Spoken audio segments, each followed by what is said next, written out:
I am now live. All right, look at that. It looks like I've got earrings on.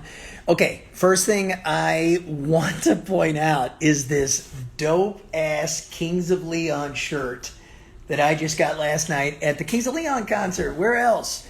Man, I love this shirt. Anyway, I want to give it a couple seconds, couple minutes for a few people to get on here. Eduardo, I see you, brother. What's up? Sarah Mays. Oh my God. FAH, baby girl.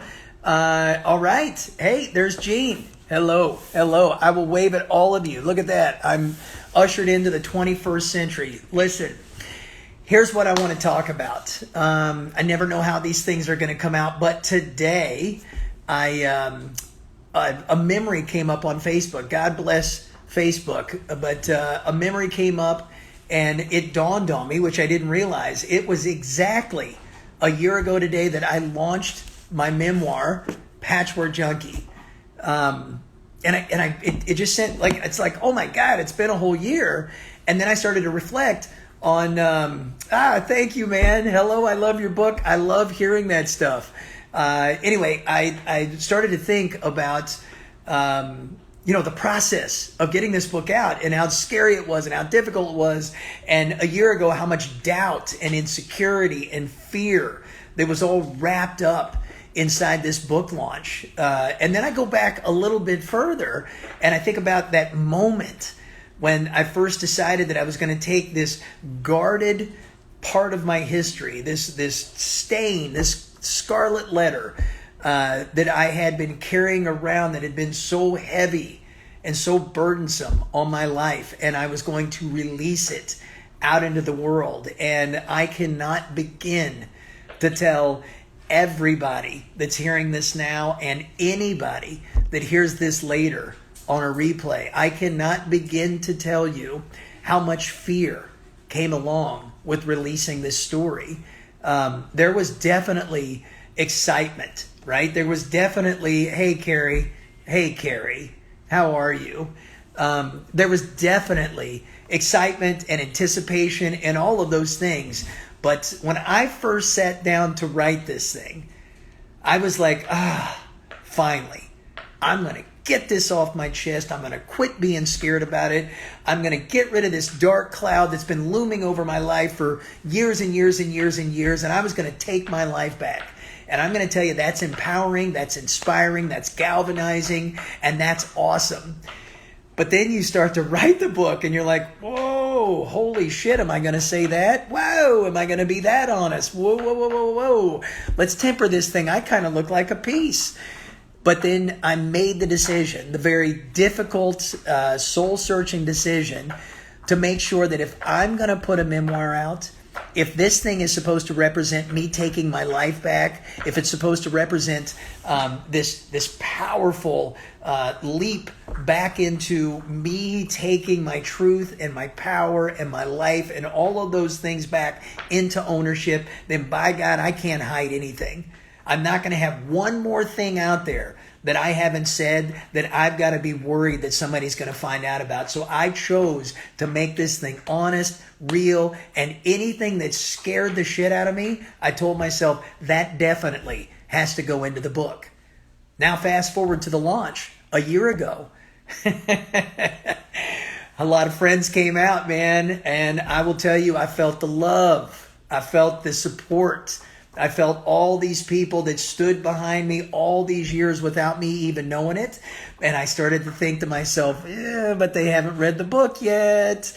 I started thinking about my aunt. Hey, shout out to Evelyn Coolidge. Shout out to Evelyn Peel /Alfalter/Coolidge, who is, I think, 88 years old, something like that. And I thought, oh my God, how's she going to receive the language? How's she going to receive the drug abuse? How's she going to receive the clear insolence towards law enforcement inside my book? And you know what? I should have given everybody more credit, because what ended up happening was protection and love and adoration. What ended up happening was meeting beautiful people like Sarah and Jean and all of these people who literally I've had the deepest conversations with Gene. You and I have one coming up because I know you just started reading the book. But I started to meet strangers that I had things in common with, and meet people that I normally never would have gotten the chance to meet in my life, and have these enriched connections over my trauma, over my courage, over my mishaps, over all of these things that I thought were going to be the death of my identity or my reputation or my status. All of those things that I was afraid of was now out in the open and creating better relationships, closer relationships. And I think back on the fear that I had a year ago and where I sit today and how proud I am of the things that I've gone through and how I feel about myself. And not in an arrogant way, but I am very proud of the strength that I've exhibited. I'm very proud of the choices that I've made. I'm very proud. My self-image is one of integrity and courage and strength and virtue and all of those things that most people would think that a man that's been a convict or a man that's gone through drug addiction or a man that's done some of the things that I've done would never get to feel again. But guess what? I couldn't be more proud of myself. I couldn't see things more clearly. I couldn't love deeper than I do because I made that decision. So anybody, hey, I see you, Gene, you can't put your book down. Hey, you probably put it down to see this live. So pick it back up as soon as we're done.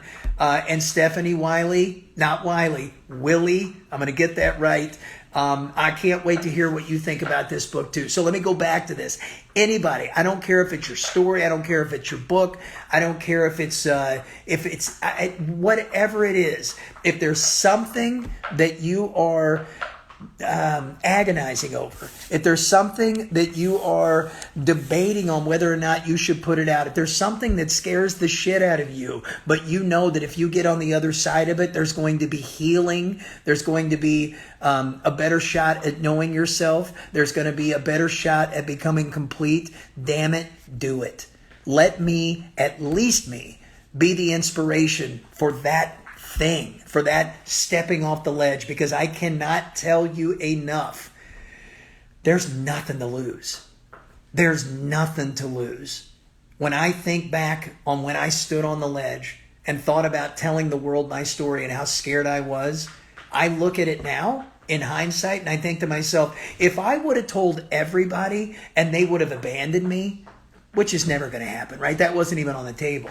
But people are going to like me less, respect me less, not be my friend as much, be friends with me less. Then they weren't really the people I needed in my life. So guess what? Not a big loss. But if I step out on the ledge and I change lives and I do exactly what happened to me, then I have so much to gain. So anyway, I didn't say that profound, but here's the point. The point is this. The shit that you're scared of is not going to happen. If you're afraid of something, it probably means you should do it. And let my writing of the book and the honesty that I put in it, let that be an example to everybody that's sitting there in fear. Look, I'll support you.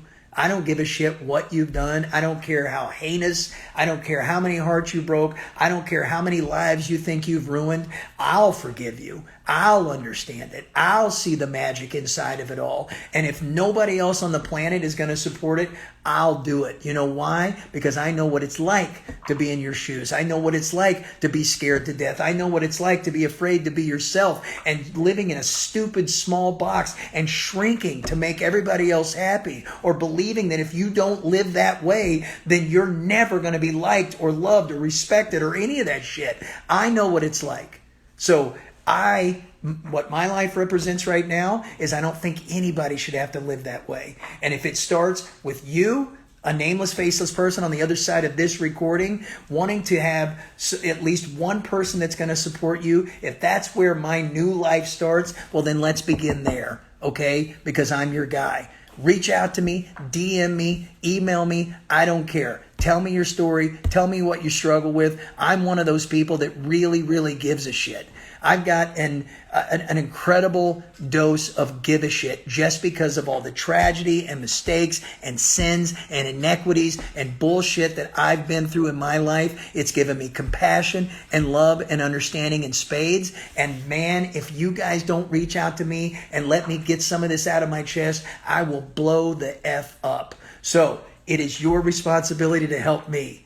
Give me some of your problems. Give me some of the things that bother you, that you need help with. Let me be that person. Let me have purpose. Let me make sense of all the stuff that I've gone through, because that's what I want to do. Whew, boy, I went on a tangent there. Anyway, back to my point. A year ago,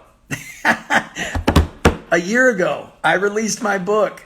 Hey, Carrie, I am proud. Thank you so much. And Stephanie, I love you too. I love you too. Don't let it break your heart that I went through that stuff. Let it excite you that I ended up where I'm at right now with all of these things in my heart. Thank you, Sarah. Let me make my point here.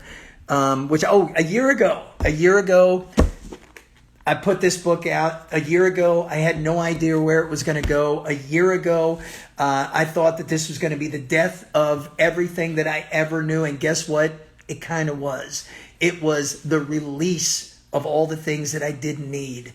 I live so much happier. I live so much lighter. I live with so much less fear and stress and doubt. I don't have to worry about the crap I used to have to worry about. And I can't tell you guys enough. I wish everybody could get in the place that I'm at. Am I perfect? Hell no. Do I still worry about stuff? You betcha. Is it stupid? Yeah. I worry about a bunch of dumb stuff. But the burden and the weight and the disappointment and the self-image and all of that stuff is gone. So, get your books out there. Get your story out there. Get your thing out there. Step off the ledge. Do it. Oh, and also, if you haven't gotten a copy of this, you're missing out. All the cool kids are doing it. So buy my book. Patchwork Junkie, baby. Anyway, I do love you guys. I love all of you, whether I know you or not. All right? So let's take care of each other. See you later.